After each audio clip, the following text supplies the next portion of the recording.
बिस्मिल्लाहिर्रहमानिर्रहीम। शुरू अल्लाह के नाम से जो बड़ा मेहरबान नहायत रहम करने वाला है। अस्सलाम वालेकुम, वेलकम टू माय किचन। आज मेरे किचन में बहुत ही लजीज सा चने की दाल गोश्त बन रहा है, बहुत ही टेस्टी बनता है। तो चलिए फटाफट से इसको बनाना स्टार्ट करते हैं। लेकिन उससे पहले अगर आप मेरे चैनल पर नए हैं तो काइंडली इसको सब्सक्राइब कर दें और साथ ही बेल आइकन को भी प्रेस कर दें ताकि मेरी हर नई आने वाली वीडियो की नोटिफिकेशन सबसे पहले आप तक पहुँचे। तो बहुत ही मज़ेदार सी चने की दाल गोश्त बनाने के लिए सबसे पहले मैंने यहाँ पर एक पतीली ले ली है और उसके अंदर ऐड करूँगी मैं 1 कप ऑयल। ऑयल जैसे ही थोड़ा गर्म होगा तो इसके अंदर मैं 2 दरमियाने प्याज डालूँगी काट कर और प्याज को मैं हल्का नरम कर लूँगी।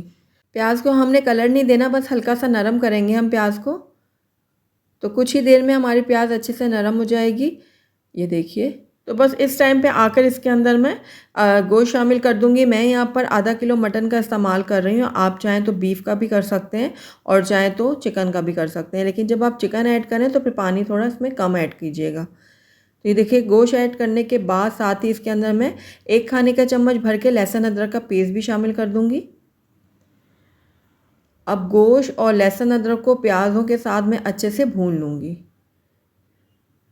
तकरीबन 2 से 3 मिनट के लिए मैं भूनूंगी ताकि गोश्त की स्मेल भी ख़त्म हो जाए, लहसुन अदरक की भी, और साथ ही गोश्त का कलर भी चेंज हो जाए थोड़ा सा। तो लगातार चम्मच चलाते हुए मैंने गोश्त को 2 से 3 मिनट के लिए भून लिया है। अब गोश्त ने अपना कलर चेंज कर लिया है। इस टाइम पे आकर हम कुछ पाउडर मसाले ऐड करेंगे। तो नमक मैंने हस्बे ज़रूरत ऐड किया है इसमें, और हल्दी पाउडर हाफ़ टी स्पून डाला है, और धनिया पाउडर जाएगा इसमें आधा खाने का चम्मच। अब तीनों चीज़ों को मैं अच्छे से मिक्स कर लूँगी गोश्त के साथ। तो कुछ सेकंड के लिए मैं इन मसालों को भी पका लेती हूँ। अब इसके अंदर मैं टमाटर ऐड करूँगी। तो एक बड़े साइज़ का मैंने टमाटर लिया था जिसको मोटा मोटा काट लिया मैंने। टमाटर ऐड करने के बाद टमाटर को भी मैं कुछ देर के लिए पका लेती हूँ गोश्त के साथ। तो अब इसके अंदर मैं डाल दूँगी पानी। तो हस्बे ज़रूरत आप पानी ऐड कीजिएगा जिस हिसाब से आप अपने गोश्त को गलाने के लिए डालते हैं पानी। मैं यहाँ पर 1 से सवा गिलास पानी ऐड कर रही हूँ और उसको कवर करके तकरीबन 15 मिनट के लिए मैं लो फ्लेम में पकने के लिए छोड़ दूँगी। तो तकरीबन 15 मिनट हो गया गोश्त को पकते हुए। तो ये देखिए, टमाटर और प्याज हमारे बहुत अच्छे से सॉफ्ट हो चुके हैं। ये देखिए, अब इसके अंदर हम लाल मिर्चों का पाउडर भी ऐड कर लेते हैं। तो मैं यहाँ पर तकरीबन 1 खाने का चम्मच डाल रही हूँ लाल मिर्चों का पाउडर। आप अपने टेस्ट के अकॉर्डिंग डाल सकते हैं। तो लाल मिर्चों को भी मैं थोड़ा सा मिक्स कर लेती हूँ। उसके बाद दोबारा से कवर करूँगी और 15 से 20 मिनट तक इसको पकने के लिए छोड़ दूँगी। तब तक हम यहाँ पर दाल को उबाल लेते हैं। तो मैंने यहाँ पर आधा कप दाल ली थी चने की और इसको मैंने अच्छे से धोकर और भिगो के रख दिया था आधा घंटे के लिए। अब सारी की सारी दाल जो है मैं इस पतीली में शामिल कर दूँगी। दाल डालने के बाद इसके अंदर हम पानी ऐड करेंगे। तो पानी हमने इतना डालना है कि दाल उसमें भीग जाए।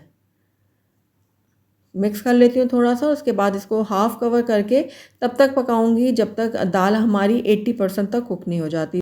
तो चलिए अब हम अपने गोश्त वाले मसाले की तरफ चलते हैं। तो ये देखिए, पानी अच्छे से ड्राई हो चुका है। दरमियान में मैंने 1 से 2 बार चम्मच भी चलाया इसके अंदर, और ये देखिए मसाला भी हमारा बहुत अच्छे से गल चुका है। ये देखिए, तेल जो है वह अलहदा हो चुका है। तो बस अब फ्लेम को मैं थोड़ा हाई कर लूँगी और गोश्त की मैं भुनाई करूँगी तकरीबन 2 से 3 मिनट के लिए। तो गोश्त को मैंने अच्छे से भून लिया है। ये देखिए, बहुत अच्छे से गोश्त की भुनाई हो चुकी है। तो आइए अब हम चलते हैं दाल की तरफ। दाल की तरफ हम नज़र मार लेते हैं कि वो गली है कि नहीं। गोश्त जो है वो लो फ्लेम में पकता रहेगा। तो दाल को चेक कर लेते हैं। तो ये देखिए, दाल जो है हमारी बहुत अच्छे से गल गई है। 80% तक ही हमने इसको गलाना था। तो अब फ्लेम को मैं बंद कर दूंगी और दाल का पानी अलहदा करके दाल को मैं अपने गोश्त वाले मसाले में शामिल कर दूंगी। तो देखिए, गोश्त मुसलसल लो फ्लेम में पक रहा था तो मैं इसके अंदर दाल ऐड कर देती हूँ। दाल ऐड करने के बाद हम दाल की भी थोड़ी सी भुनाई करेंगे मसाले के साथ, ताकि मसाले के जितने भी फ्लेवर हैं ना वो सारे दाल के अंदर तक चले जाएं। तो 1 मिनट के लिए मैं दाल को भी भून लेती हूँ मसाले के साथ। इसलिए हमने दाल को 100% तक नहीं कुक किया था, 80% तक किया था ताकि दाल बहुत ज़्यादा भी ना गल जाए। तो अब इसके अंदर हम पानी ऐड करेंगे। तो पानी आपने अपने हिसाब से ऐड करना है, जितना आपने शोरबा रखना है उस हिसाब से डालिएगा, क्योंकि दाल को तो हमने ऑलरेडी गलाया हुआ है और गोश्त भी हमारा गल चुका है। बस पानी डाल के हमने इसका शोरबा तैयार करना है। तो इस टाइम पे आकर आप नमक भी चेक कर लीजिएगा। मुझे नमक थोड़ा सा कम लग रहा है, इसलिए मैं इसमें नमक थोड़ा सा और ऐड करूँगी।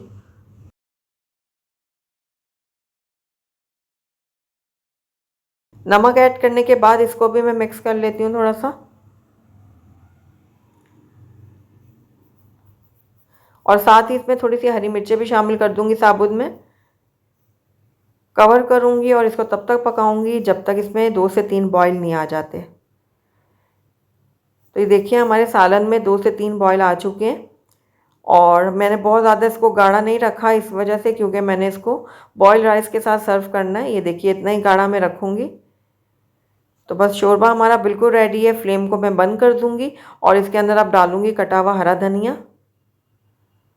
हरा धनिया डालने के बाद इसको मैं थोड़ा सा कर लेती हूँ मिक्स, और उसके बाद इसके अंदर मैं हाफ़ टी स्पून डालूँगी पिसा हुआ गरम मसाला। ये मेरा होममेड गरम मसाला है। अगर आप चाहें तो मेरे चैनल में जाके इसकी रेसिपी को देख सकते हैं। तो बस गरम मसाला डाल के इसको मैं ढक के रख दूँगी 5 मिनट के लिए, और 5 मिनट के बाद मैं आपको इसको डिश आउट करके दिखाऊँगी। अल्हम्दुलिल्लाह हमारा बहुत ही लज़ीज़ और मज़ेदार सा चने की दाल गोश्त का सालन बनके तैयार है। बहुत ही टेस्टी बनता है और बहुत ही झटपट से बन जाता है। आप इसको गरम गरम रोटियों के साथ सर्व करें या फिर बॉयल राइस के साथ, दोनों के साथ बहुत ही मज़ेदार लगता है। तो ज़रूर ट्राई कीजिएगा मेरी इस रेसिपी को। अगर आपको मेरी रेसिपी पसंद आई है तो इसको लाइक करें, अपने दोस्तों के साथ शेयर करें, और अगर पहली दफ़ा मेरे चैनल पर आएँ तो काइंडली इसको सब्सक्राइब भी कर लें और साथ ही बेल आइकन को भी प्रेस कर दें, ताकि मेरी हर नई आने वाली वीडियो की नोटिफिकेशन सबसे पहले आप तक पहुँचे। और कमेंट करके मुझे ज़रूर बताइएगा कि आपको मेरी रेसिपी कैसी लगी। साथ ही मेरे इंस्टाग्राम और फेसबुक के पेज को लाइक करना मत भूलिएगा। Thank you for watching. अल्लाह हाफिज़।